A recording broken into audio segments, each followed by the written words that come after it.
walio na vipaji na wanacheza kwenye nchi mbalimbali, ikiwepo pia wako kwenye center za training mbalimbali huko Ulaya, huko kwingine, huko duniani huko. Sio dhambi kuwaza kurudi nyumbani kuongeza nguvu.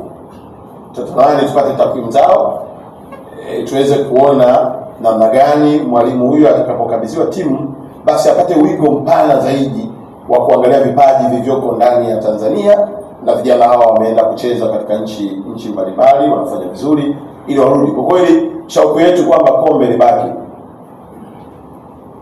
Na nikisema hivyo najua Watanzania tabia yetu tunajuana.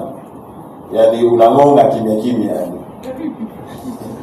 Ukisikia kombe libaki, yani unajua umeshajikataa.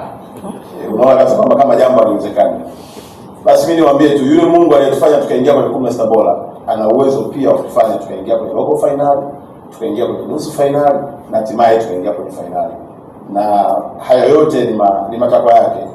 Unaweza kumdharau mtu kama hana nguvu, taifa dogo halijakuwa kimichezo, kama ambavyo Morocco alituchukulia kama ni timu ya kuifunga tu dakika 2, lakini nakumbuka walipata taabu mpaka tumeenda kwenye kipindi cha pili hawajapata goli. Na sisi tulikosa nafasi 2 za wazi ambazo pia ilikuwa ni kuandika historia. Nafikiri wote tunajua ya kwamba mpira au ni dakika 90. Ndani ya dakika 90 chochote kinaweza kufanya nini?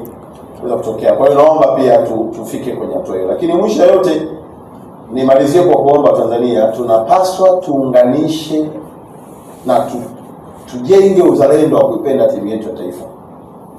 Na sisi kwetu kwenye wizara tumebaini tuna michezo 2000 inayotambulika duniani. Michezo 1000 ngapi? Tena na mashirikisho. Yaani Tanzania tunaweza kuamua kila siku tucheze michezo 6. Tukacheza kwa mwaka mzima siku 365 na usijirudie mchezo hata mmoja. Ombi langu kwenu wa Tanzania, wewe unaweza mchezo gani?